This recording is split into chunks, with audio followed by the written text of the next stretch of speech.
There we go. He stumped him! He stumped him! He stumped him! Nice block! Wow! Great penetration, surge through the middle of that. Michigan State first and goal. Yeah! Outstanding play. Here we go. Here we go. There's a whole lot to talk about at this point. Yeah, we know what we have to do. Okay? We need to be the most physical team out there. Yeah, we need to out-hit these guys, out-physical these guys, out-tough these guys. We have to get better effort than these guys. We have to grind these guys out. We have to make this the most physical game. We have to play our best game.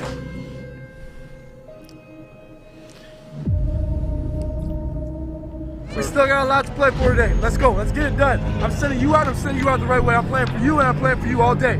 Okay? You need everything I got today. Where my dogs at? Where my dogs at? Any dogs in the house? Any dogs in the house? Hey, win on one. Win. Horn fires on target. Malik Carr, the tight end, breaks free and goes all the way to the Penn State 20-yard line. There's Walker to the goal line for a touchdown for the Spartans. Spartans begin from their own one. Walker, huge haul. Kenneth Walker. Lots of time, running out of time. Fires to the back of the end zone for a touchdown. Trey Mosley. And a high throw and a one-handed grab for a first down. Hey, man, 30 minutes. 30 minutes left in the regular season at home. Clifford is sacked. Cal Halliday. Kenneth Walker adding to that rushing total. Across midfield. Horn has a man open and has a first down. Wonder about a quarterback keeper. He does keep it. And they help him across the goal line for a go-ahead touchdown. So I'm going to do this myself. In trouble again. And he fumbled the football. And Michigan State has it. It's a screen to Connor Hayward. Lots of running room. And a first down. It's on 4th and 15. To the end zone. Single coverage. And caught for a touchdown by Jaden Reed. Here's John Lovett. And he got stood up. And the ball's out again. Spartans say they have it, and they do. There's Clifford spinning back all the way toward the end zone. Still in big trouble. And taken out of bounds by Brandon Wright. And it is smothered by Jaden Reed. And that should do it.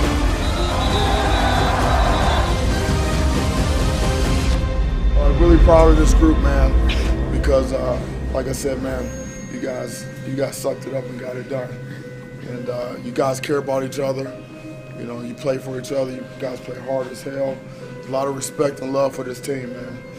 The way you guys compete, and this is a special group. And we'll see what's next for us, man. We got another one. Good evening. You are watching Inside the Locker Room. This is your co-host, Brian Mosallam, along with my co-host, Jason Strayhorn, the Honorable. Mr. Strayhorn, how you doing today? I'm doing great. That was a fantastic intro video, but, you know, I would be lying if I didn't say that our hearts are very heavy today. This is November 30th, Tuesday, last day of November here in the state of Michigan, and our heart goes out to the community in Oxford, where there was a tragic shooting today in a high school. Right now, what we understand, there's 3 people who have lost their lives, 8 people who were injured, and our heart really goes out to the community of Oxford, and, you know, we really send our condolences and sincere well wishes. We sure do. I mean, it's, you know, we talk about sports, and we enjoy sports, and events like this put things in perspective, and our hearts go out to that community, and just a tragic event. And you just wonder why, you know? There's no good reason. Never is. There isn't. Do we know there's an active shooter still or caught, or do we do anything? Apparently there's someone who's been apprehended, age 15 years old. From what I understand, it's only one. But we're getting updates from, you know, Governor Gretchen Whitmer and President Biden, actually. Everyone is in on this and trying to find out the details. And trying to do their best to calm the people, the fears that they have. I mean, for everybody, every household around the world can relate to this and understand, like, you send your children to school, you expect them to come home. And for those 3 families for sure that we know of right now, our heart goes out to you. Absolutely. I mean, this is not political. This is heartfelt. This is about the family. Yeah. And our hearts definitely go out to you. So, you know, with a heavy heart, we will proceed. Yep. And we will talk about this past weekend and what transpired in East Lansing. MSU defeats Penn State 30-27.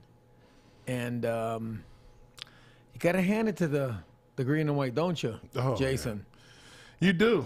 That was a gut check type of win for Michigan State football, quite honestly. It was a very blustery, wintry day. I can't remember a time, maybe someone talked about it to me. They said 1993, the land-grant game. There was snow, but nothing to the level of this week in East Lansing, where the guys at the end of the game were making snow angels. There were people shoveling yard markers, the hashes all week, all during the game, and they started bringing out leaf blowers to help with that. You saw that in some of the highlight video. And here we go. Here is some footage from it early on. And you see, K9 was able to prove to the pro scouts and everybody he's an all-weather back. I'll tell you that. He can do it in any weather, down in Florida when it's blistering hot, all the way to the frozen tundra of Michigan State, the Spartan Stadium in the Woodshed here on Senior Day at home for the final game for Michigan State. Jason, talk to me about the resilience of this team. I mean, you think about it, right, when you look at the Ohio State loss, Thanksgiving Day weekend, Senior Day, in theory, nothing to play for, flu bug, injuries. What does that speak to the culture Mel Tucker is teaching, coaching, and for them to come out and play the way they did? Yeah, it speaks volumes to me. I asked Jaden Reed after the game about that because, there's certain people, as you know, in the locker room that are kind of built a different way. But when you have a whole team doing that, it's a cultural thing. And it comes from the top. Jaden said himself, he said, Coach Tucker gets us mentally tough. It's all about mental toughness. I asked him specifically about this play. This game, that play was late in the fourth. 15. 4th and 15. Jaden Reed was in a boot a week ago before this game. He was in a boot on the sideline in Columbus. And so to be able to bounce back from that, it wasn't a fluke. To have the treatment, the discipline, to be able to, do the extra work that it takes to get your body in a position to feel like going, like just feel decent enough to perform. And not only that, he was able to do that kind of performance in the fourth quarter, late in the ball game when it mattered.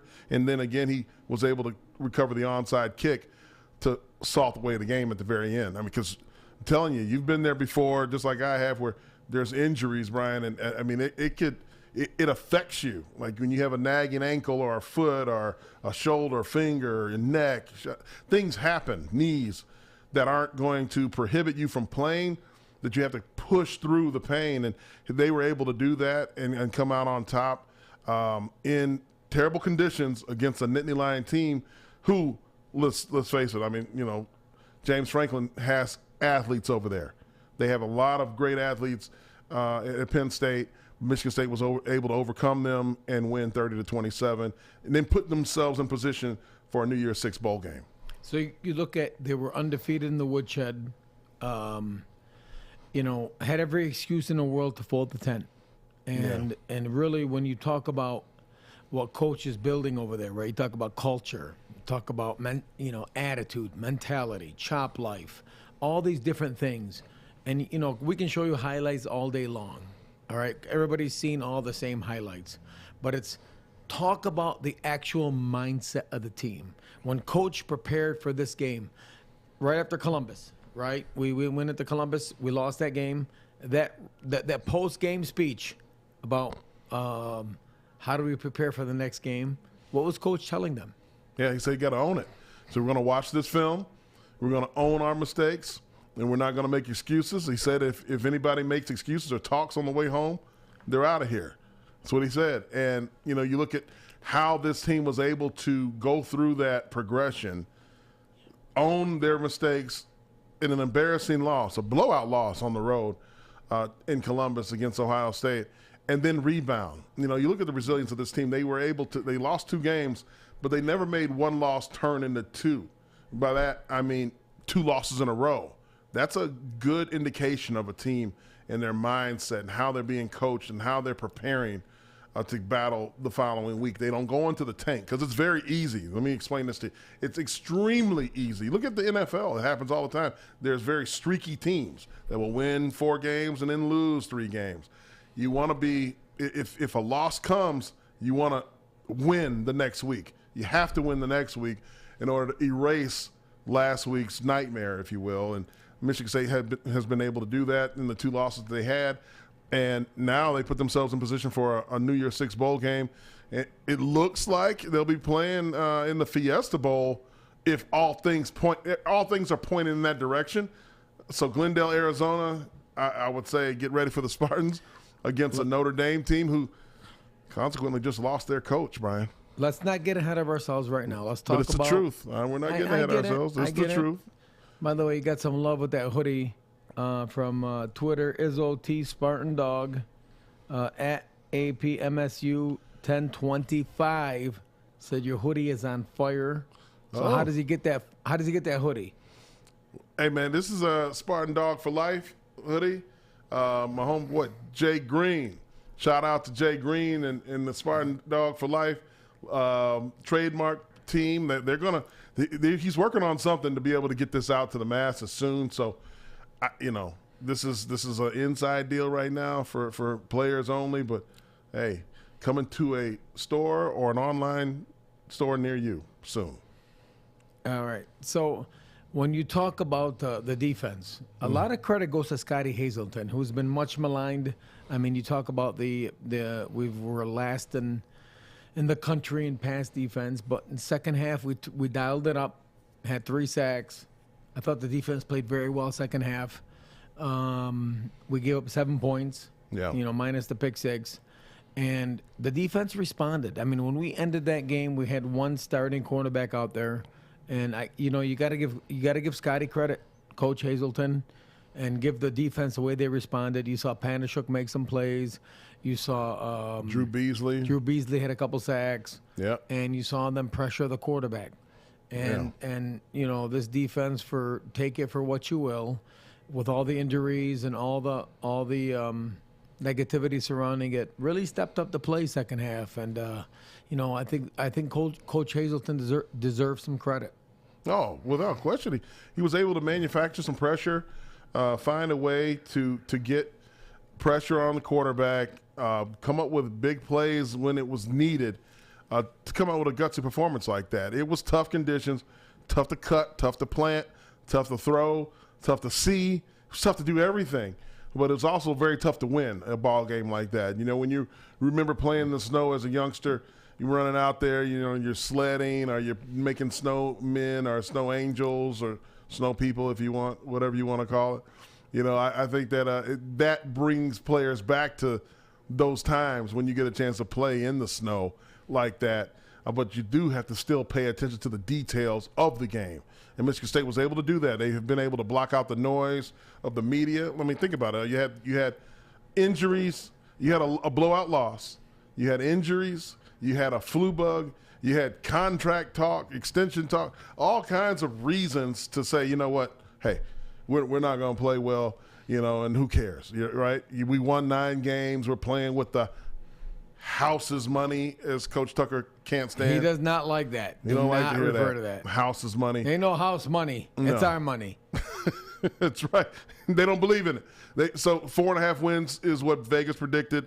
They're sitting at 9. There was all the reasons in the world to say, who cares about this game? But no, this team stepped up. Senior leadership stepped up and was able to go out and take back the land-grant trophy from Penn State that they won a year ago.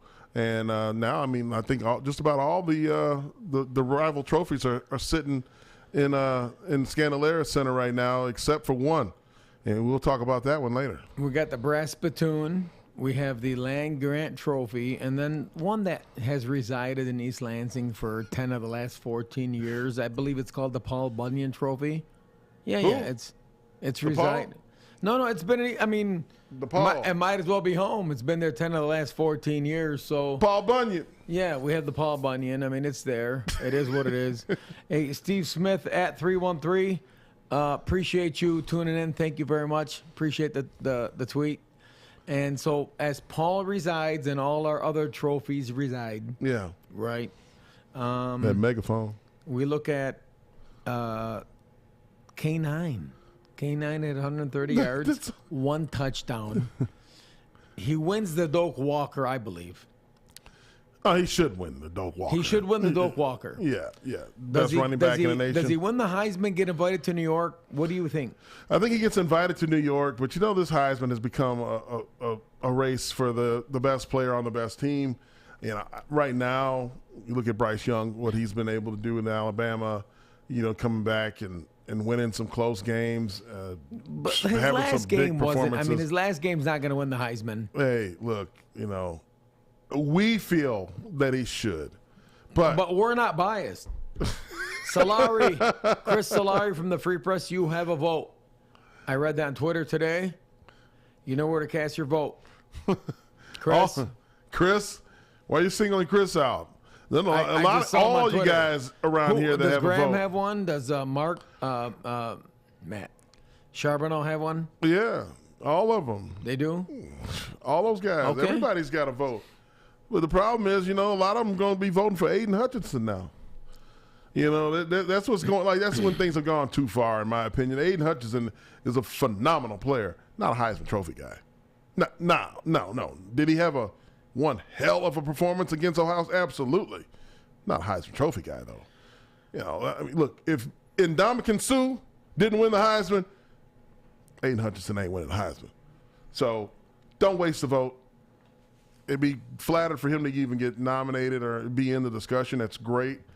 But K9 deserves to go to New York at least and be in that top 3. Listen, taking my bias hat off, Aiden Hutchinson deserves consideration. Was absolutely dominant against Ohio State. Mm-hmm. Dominant. Was running guys over. Had more sacks than anybody's in Michigan history. More pressures than anybody in Michigan history.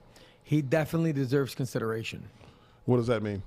Well, that means what does consideration mean? Well, that means he went to Dearborn Divine Child. I mean, he's got roots to Dearborn. He's considerate. That's We're what it being means. considerate. Whoa. He went to Divine Child. So what? He went to school in Dearborn.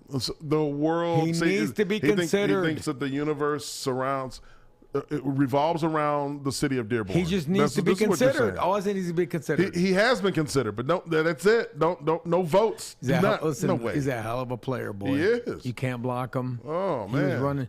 Maybe Listen, the Lions can get him. They're in position. They can have him. Let's see how that works. Aiden, take our advice.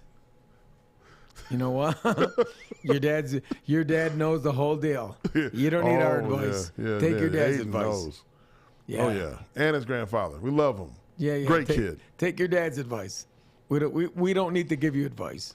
Well, listen, he don't need any advice from us. I'm talking about the Heisman. You asked me a question about K9, the Heisman, and I brought up Aiden Hutchinson.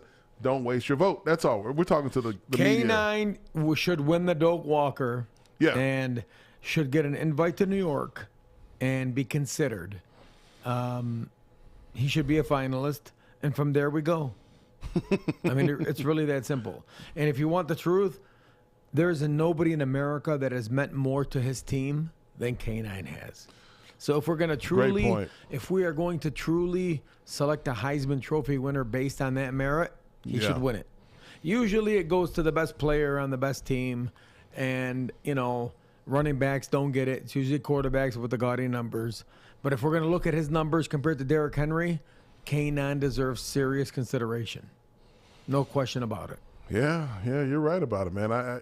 I cannot argue that when you look at K9's numbers and what the impact he has made on this team. And, as we all know right now, too, as what was announced earlier today, Mel Tucker. Before we get into Mel Tucker, let's talk about the New York 6 scenarios now. So now we head into the bowl season. Okay, so you want?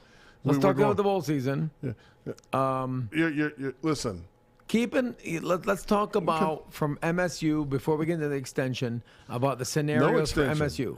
I was talking about. Let's talk about the extension. I was talking for about MSU. Mel Tucker, man. Oh, Plain and simple. We could talk 3 hours about Mel Tucker. We love Mel Tucker. Yeah. But go ahead. Let's talk about this. Let's talk about the scenarios for MSU and position. What scenarios do we have, Brian?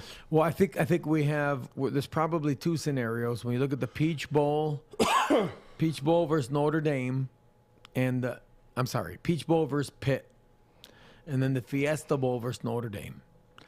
And Spartans are not going to want to hear this, but for that to happen, the ACC winner is going to get a spot. So we need to finish in the top 11. And for that to happen, Michigan has to win. Because if Michigan doesn't win, Iowa's going to get an automatic bid to one of those New Year's 6, and then Michigan is going to get the other bid. So if you want MSU in the New York 6 Bowl, The New Year's 6? New Year's 6 Bowl, yeah, I'm not going to say cheer for Michigan, but I'm going to say they have to win. So probably the likeliest scenarios is going to be the Fiesta Bowl versus possibly Notre Dame, a coachless Notre Dame. And then what would be intriguing would be a Peach Bowl visit with Pitt and Pat Narduzzi. In Hotlanta. Not so Hotlanta. What are your thoughts on that? On which one? What scenario would you like to see? I would like to see the Fiesta Bowl against Notre Dame. I think that'd be an interesting game. That's a rivalry game. The we weather, haven't played Notre Dame in a while. Travel, what do you want? The whole deal. Spartans haven't been to Arizona a while since, the Arizona State game, which was a debacle. It was in September or late August, if I can recall. 101 degrees. Yeah, 110 on the field. September Even of at 18. 8 p.m., it was ridiculously hot. Terrible. It's a different climate, but, it's nice out there. I think the Spartans travel well. There's a lot of West Coast Spartans, 500,000 living alumni around the world. I think that's a good opportunity for them to show up and show out and be rewarded for the season that they've had. You have a guy in the name of a K9 who may play in that game, New Year's 6 game. I think that if this is the last time we're seeing him in the green and white, the kind of character he has, this is the kind of kid who would play in that game, which would drive the value of it up even higher for people to be able to see him one last time in that Spartan green and white. So, yeah, that's an appealing game. The other one, in the Peach Bowl in the Mercedes-Benz Stadium in Atlanta against could be Pitt. That would be an interesting game, but I don't think it's the same draw as the Fiesta Bowl against Notre Dame. See, I would like to see us play Narduzzi Pitt in the Peach Bowl. In we Atlanta. love Dews. I love Dews. Love Dews. Love them to death. I think that would be very intriguing. I don't think that the Spartans would show up, though. I disagree. I disagree. We're in the New Year's 6 Bowl, indoor. You get listen. You're right. You get Arizona, Notre Dame. That's a whole different vibe. Totally. So way different. Either one, we're going to need to finish in the top 12, and if we don't, we'll probably end up at the Citrus or Outback. And look, in August, if you would have told me that 10-2, beating Michigan, heading to the Citrus or Outback, possibly New Year's Day 6 Bowl, I tell you, I will take it all day long. Yeah, I would. Yep, and we'll have a lot of guys more healthy at that time too. So it'll be the Michigan State team that you saw play against Michigan, or even earlier than that, the Miami version of Michigan State from earlier in the season when people were very healthy come New Year's Day. So what do you want to talk about now, Brian? I mean, I just think that either way, it's great to showcase our talent. I think Spartans travel well. Yeah. I think Coach Tucker made a appealing case at his final press conference. Mm-hmm. And if we go to Atlanta or if we go to Arizona, or really if we go to Tampa or Orlando, I consider it a great year, a great stepping stone, because Tuck coming, Tuck staying, and more importantly, Tuck ain't finished. We just beginning. And that's what I think. That's the most exciting part to me. So exciting to me. We just beginning. I like that. Tuck just beginning. That's a new hashtag we got to start. You love them hashtags. Oh, man, I'm telling you. The master of the Twitter. He gets the whole deal. The Twitter universe over here. Speaking of Tuck, so this past week, I don't know if any of you Spartans have heard. I'm not sure if you guys have heard, but if you haven't, we're going to be the first to break it. Mel Tucker signs a historic extension, 10 years, $95 million. Wow. Fully guaranteed. Fully guaranteed. Talk to us a little bit about that, Jason, about what that means for the image, for recruiting, for... So what kind of statement does that make?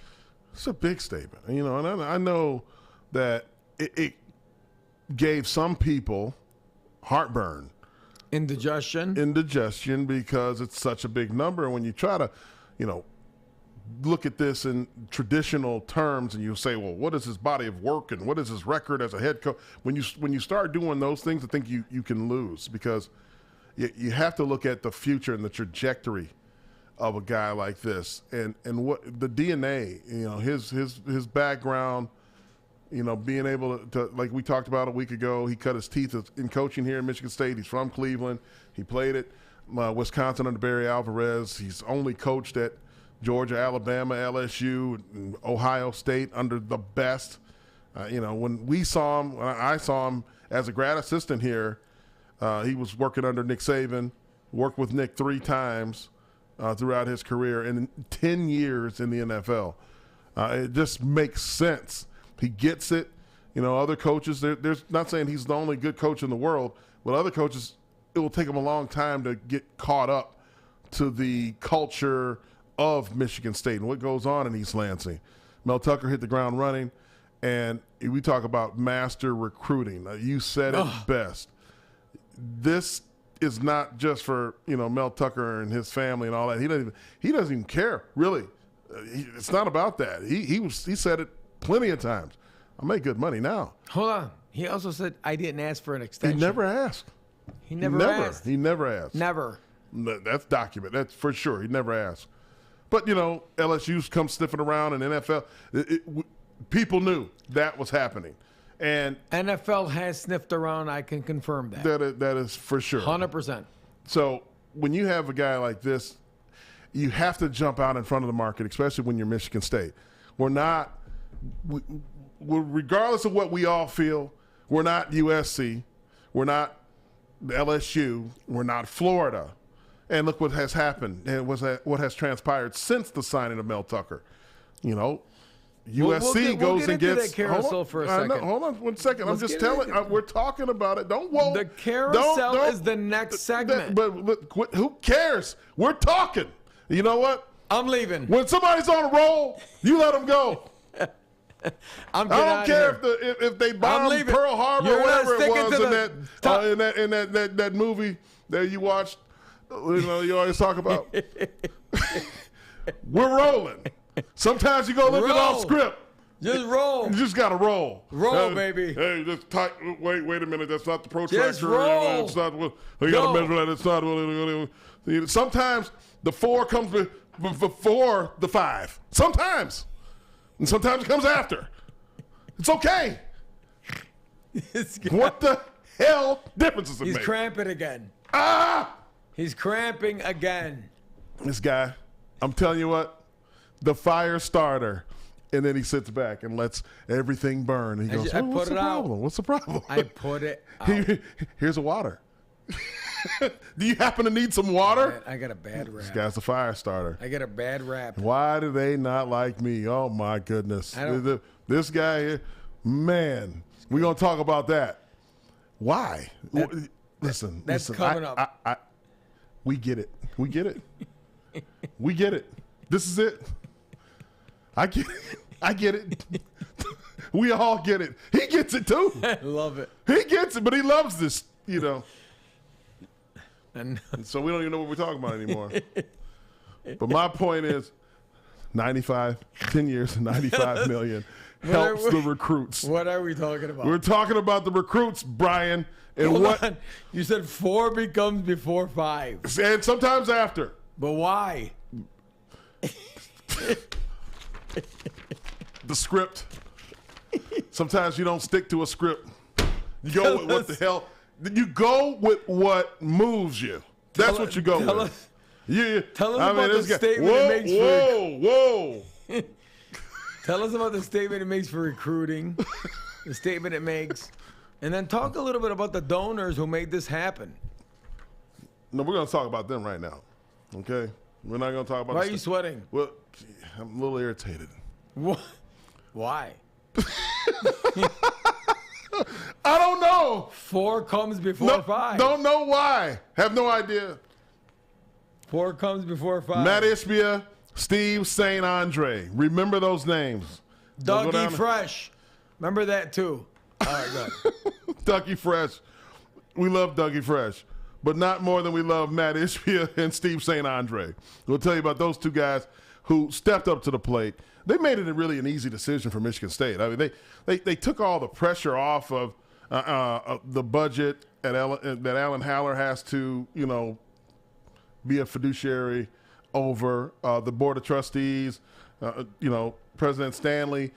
They made it very easy because they said, you know what? I know this is a tough pill to swallow, but we want to sit at the big boy table, so we're willing to make up the difference. And I know at the time people were like, whoa, $95 million is a lot of money. But look, and I promise you, in 3 years, 3 years, it'll be middle of the road in 3 years. But within 3 days, you're already seeing moves being made. Look at what happened with USC. They go out and go get Oklahoma's coach. I mean, man, $110 million over asking for 2 houses and a $6 million house. Brian, I think they shelled out some cash over there. Then LSU goes and gets Brian Kelly from Notre Dame, which is just another, how did that happen? But for what? 10 years, $95 million. Similar numbers. I don't know if you've heard those numbers before, Brian. I have, but I'm getting yelled at on Twitter by the Reverend Smoke saying, let the man talk. I mean, why are you... So we're going to let you talk. See? Okay. Now he wants to get interactive. Put your phone down. No, put your phone down. We answer to the people.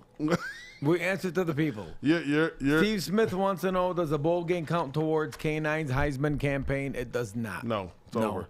The Heisman will be determined. Let the man talk. Yes, we're going to let him talk. Absolutely. He was getting off script. You never let anybody talk. It's my apologies. Jason, I want to apologize. Coach D called me and said, why didn't Brian let me talk? We're going to address that too. It was on the message boards. We apologize. It's cutting Coach D off. It was annoying. I went back, watched the tape. You're right. Had to do some self-scouting. I did. I apologize. I can get better. I'm going to get better. No question. People sending me messages all day from the message boards. And listen, constructive feedback is fantastic. Keep sending it out. Keep being constructive. Please. We love Listen, nobody enjoys it more than I do when I'm called baby blue gap. I'm annoying, douchebag. Just keep it coming. Because we can all get better. Everybody can. No, we're going to get better doing it. So we keep them coming. Don't get afraid. We totally appreciate it. It's outstanding, to be honest with you. When you play for George Perlis and Nick Saban, I don't think there's anything that we got such thick that skin. people can say that. Just but when you go back to the donors, when you talk about like the statement, right? The statement makes Michigan State's at the big boy table. Yeah, that Michigan State is here for serious business. That Mark D'Antonio proved this is not a stepping stone; it's a destination job. Mel Tucker has now reaffirmed that we want to win a national championship at Michigan State, and that this job here is a destination job, and this is his dream job. I mean, he's from Cleveland. His father went to a game for the first time since 2008. He knows the Midwest terrain. He played at Wisconsin. And then you have donors, right? I mean, donors that Matt Ishbia and Steve St. Andre that have stepped up to help the program. They have no ego. In a big way. No ego, totally about the program, humility, respect. They're not going to demand somebody gets played. They're not going to demand they recruit somebody. They're not going to demand a certain play is called. And I think when Mel hit it on the head when he said that in my 25 years, I have never met people like Steve and Matt. Because there is no ego. It's not a transaction. It's about real relationships, and it's about developing trust and a bond going forward. And that's special. I mean, it's really special. I mean, look at the guy at LSU. He got fired in 21 months after winning a natty. And that will not happen here because donors, tough crowd. Yeah, donors will not weigh in. They're not going to kick their feet up on the table, tell you who to recruit, who to sign. And, you know, it speaks to the testament of the type of donors that we have and really to the type of people that Matt and Steve are. Yeah. I mean, it really does. I mean, those guys, I mean, it's a new era of donor, these younger guys who are more progressive in the way they conduct their business, and they look for real relationships. And that's not to say anything negative about anybody else who is a donor or has been a donor. I think that the community at large really supports Mel Tucker and the vision that he has for the future. Spartans are all going to unite behind this and get behind this in a big way.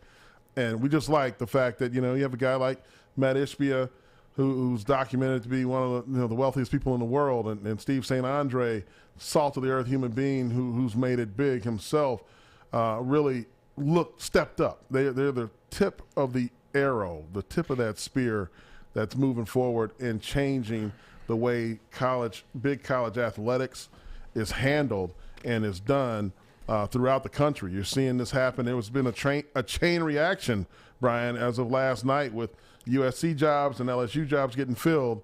And we expect it to be more of that when you look at Lincoln Riley and Brian Kelly, who's going to go to Notre Dame now, who's going to fill that OU job, what's going to happen at Florida, and then it's just going to continue.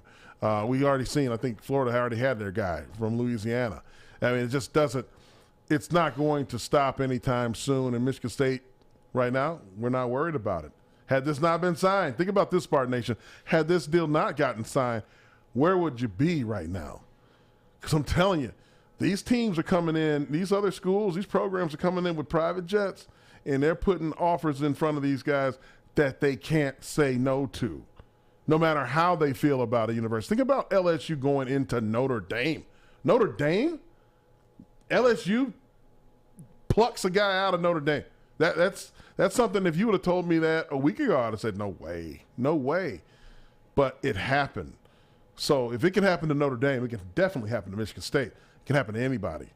So look what happened to Florida State, proud program before. Jimbo Fisher got yanked out of there and went to Texas A&M. So this is what we're dealing with in big college sports, Power 5 football right now. So I'm so happy and blessed that we have Matt Ishbia, Steve St. Andre, and this great administration led by President Stanley, Alan Haller, and the Board of Trustees of Michigan State, that we're able to get this done and get it done swiftly.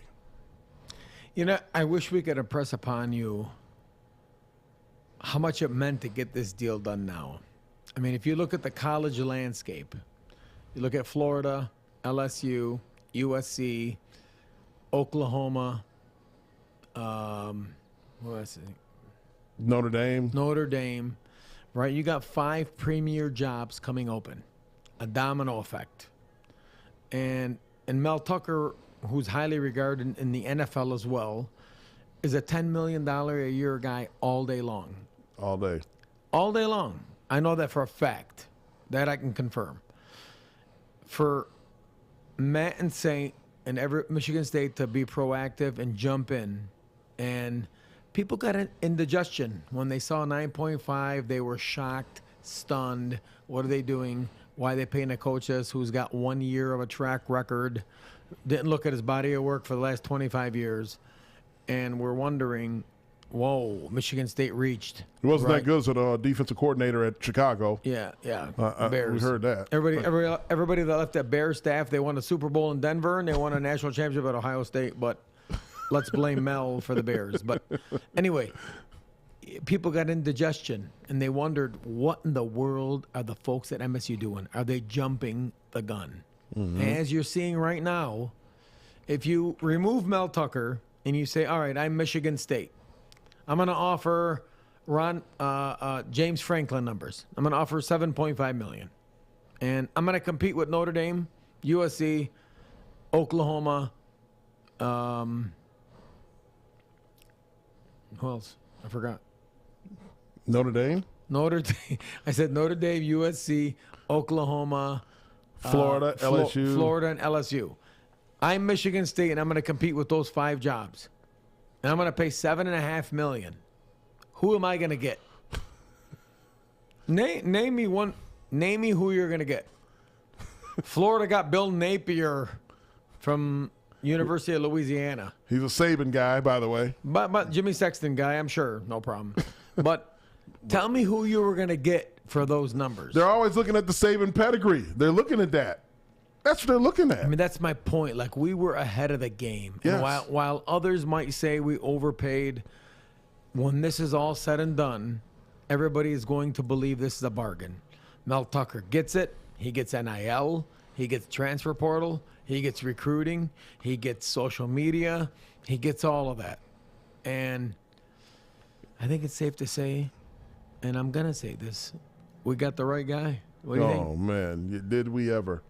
We got the right guy. He's out on that recruiting trail right now as we speak, you know, getting those athletes that can beat Ohio State, can beat Michigan consistently, can get into Indianapolis on a consistent basis, can be in that college football playoff, and be in that national championship discussion. That's what you have to have. He understands that.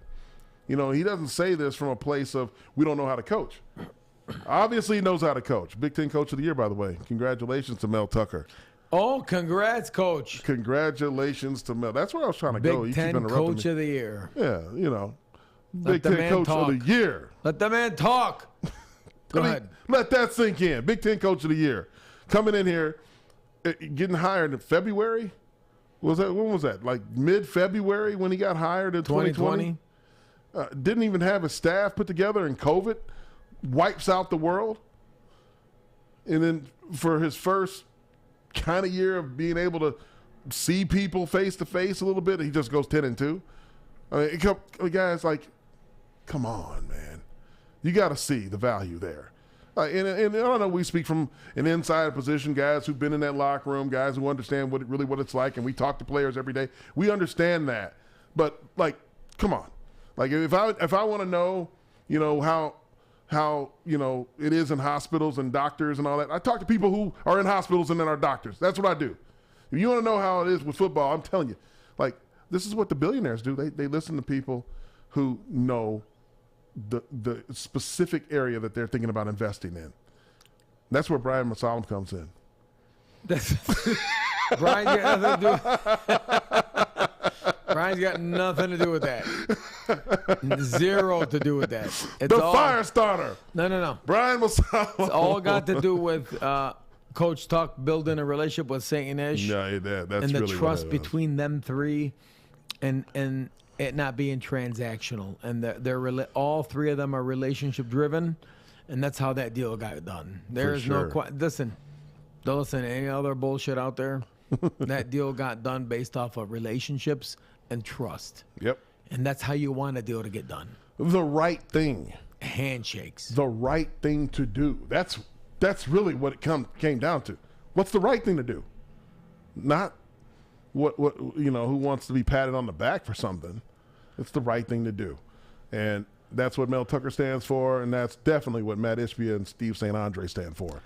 Absolutely. And as you know, many of our friends have said, including Dougie Fresh, Alan Haller, home run.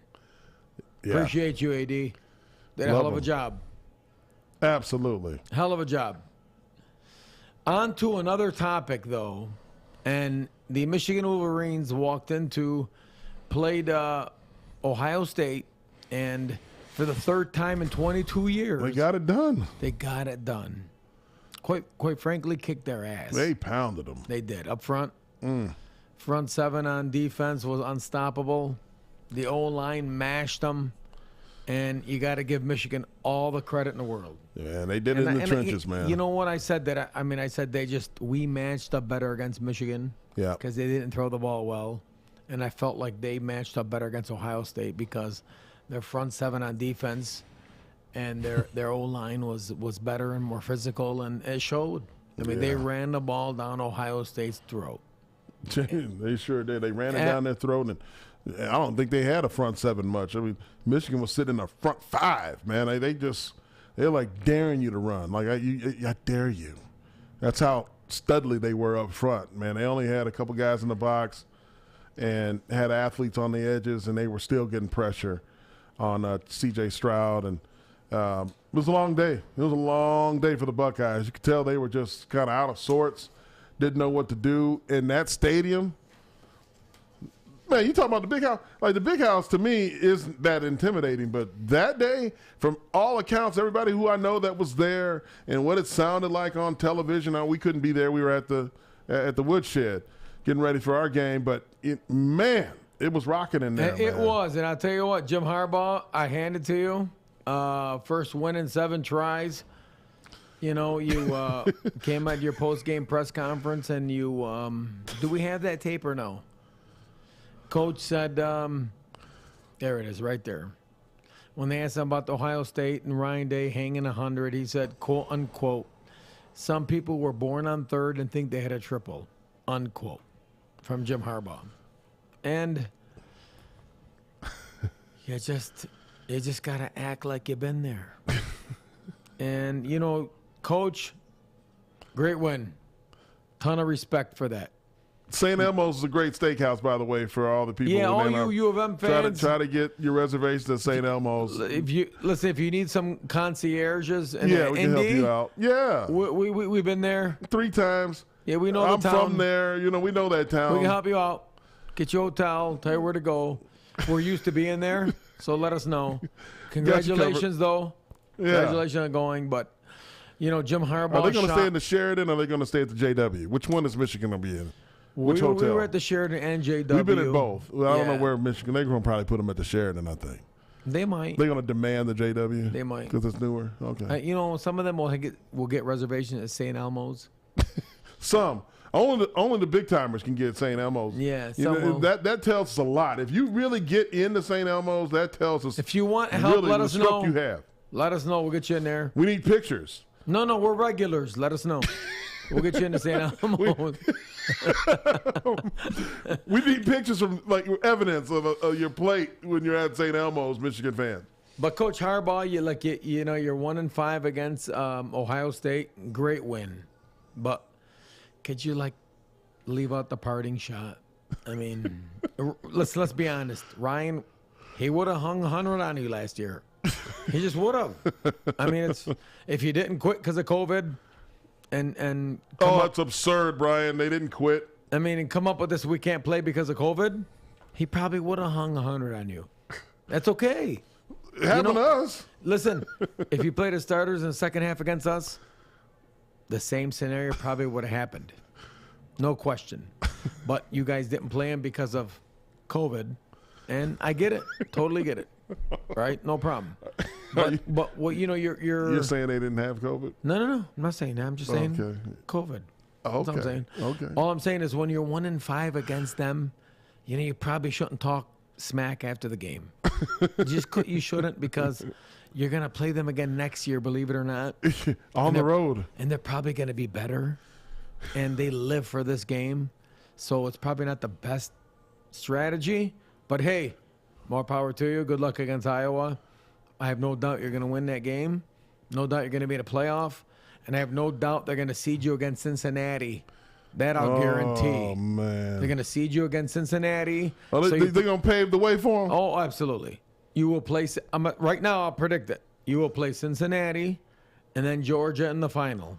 It's already scripted for you. You're going to be all set up. Don't worry about it. when we wish you, I'm not gonna say we wish you the best. Let's hope nobody gets hurt. It would be disingenuous to wish you the best. Let's hope nobody gets hurt. But anyway, you kicked Ohio State's ass. You mashed them. Yeah, they did. Absolutely. Offensive line, D-line, dominated. And that's how you beat them. And congrats to you guys. So tip our cap to you. And Paul Bunyan still in East Lansing. But do they have a trophy between them? Ohio State and Michigan? There's no trophy, is it? It's just the game. Why would there be? They've lost 18 of the last 20. Well, I mean, still, trophy is a trophy. I don't know if it's I don't think they if it's do. an old pair of cleats from. It's probably fisticuffs, but anyway. Anyway, as we move on, MSU basketball. Real quick. Goes 2-1. Loyola. We played Loyola. Had a rough first half. Ton of turnovers. Went into, I think it was our first half in the Bahamas. And the first half was really brutal, but man, we settled down, played very well, and won at the buzzer with the alley-oop to Bingham. I thought Malik Hall played phenomenal, had 24 points. Bingham had 11 points, and they were able to find a win. And it was that's a tough first game, flying over there, playing there. And it was really a good 3-game tournament to kind of figure out what coach has, who's ready, who's not. I thought in that game, without question, Malik Hall stepped up. And then, Marcus Bingham Jr. is beginning to evolve into quite the player. When you look at the way he's able to score, block shots, rebound, he's doing a hell of a job. I tell you what, I mean, I like this team. I do too. I think they're underrated. Oh yeah, and just the way the coach ranked. likes them. I think they're young. As the year goes on, they're going to get better. They're built right for Izzo. No question. How he's gonna. I mean, I can see seeing teams that are ranked higher in the preseason before and watching how they go about their business and get into the March Madness versus this team. I mean, this team here has all the earmarks of a championship caliber team. I don't know if it's this year or maybe next year, but this team looks like they can get the job done. And, listen, playing Kansas like they did a couple weeks ago and then playing, who was it, UConn? They beat UConn and then ran into a bit of a buzzsaw. I think Tyson Walker, the more comfortable that he gets at the point, once Joey Hauser gets his shot back and is able to get his confidence back, I think we're going to be just fine. When you look at the box score, you saw Malik put up 24, Bingham had 11. When you shift to the next game, right, when we played UConn, who was ranked at the time, UConn was ranked, and I thought we came out and played very well. Gabe Brown had 16. Julius Marble had 15 off the bench. So you're beginning to see different players step up at different times, and it's really exciting because it's this team has a lot of potential, an absolute lot of potential.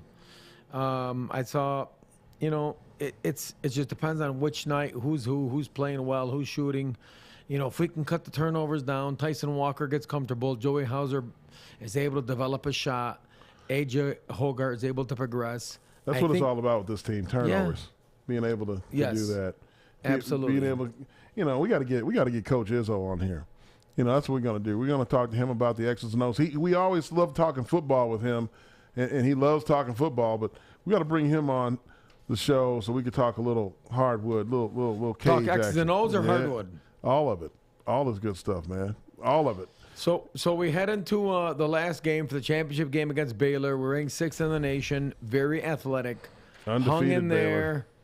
Really hung in there till the end. And I thought we played pretty well probably till the last 8 to 10 minutes. Gabe Brown had 13. Atkins had 12. Stepped up a little bit, huh? Yeah, he did. Atkins had 12. He stepped up. But the team just lost. They ran out of gas. Yeah, they ran out of gas. I think Baylor's depth took over.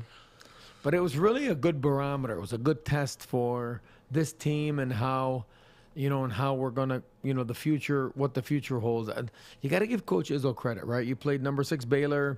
You played number 3 Kansas. Defending national champs. Yeah, 22 UConn.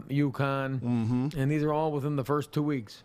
And, I mean, this He is how always finds a way to schedule that stuff. This is how you get a team ready for March That's now. Right. That's Figure right. out what you got early, figure out what you need to do to correct it, and you move on. And I left the Bahamas feeling pretty good about how we Were you played. there? I don't discuss where I was at. Oh man, you said you left to the Bahamas. Man, I come can on neither now. confirm nor deny where I was at. Yeah. But I thought we I didn't played even- pretty decent. How you get up, man? You connected. No, that box score is incorrect. Baylor was 75-58, but it was much closer. That's a UConn score. Yeah, than the final score. And I thought that we played very, very well.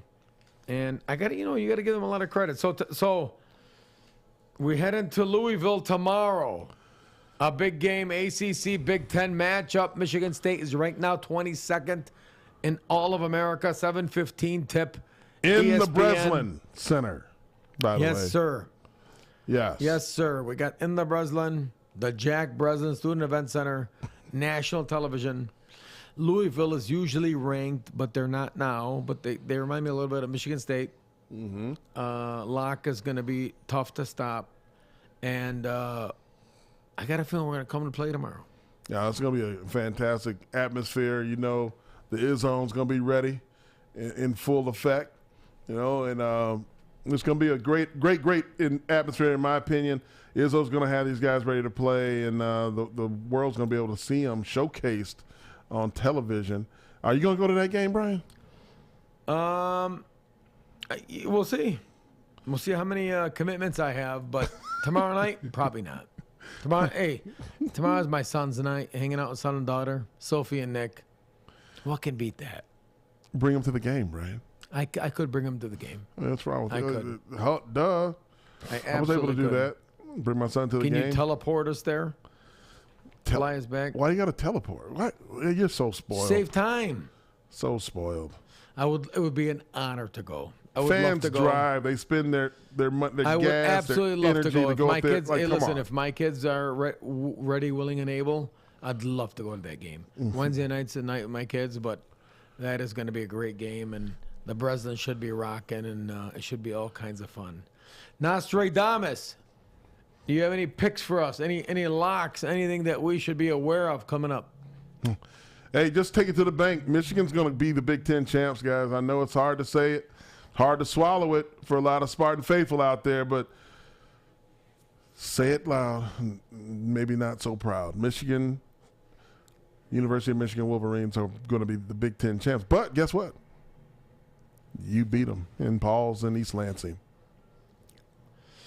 You know, I'm going to go out on a limb here.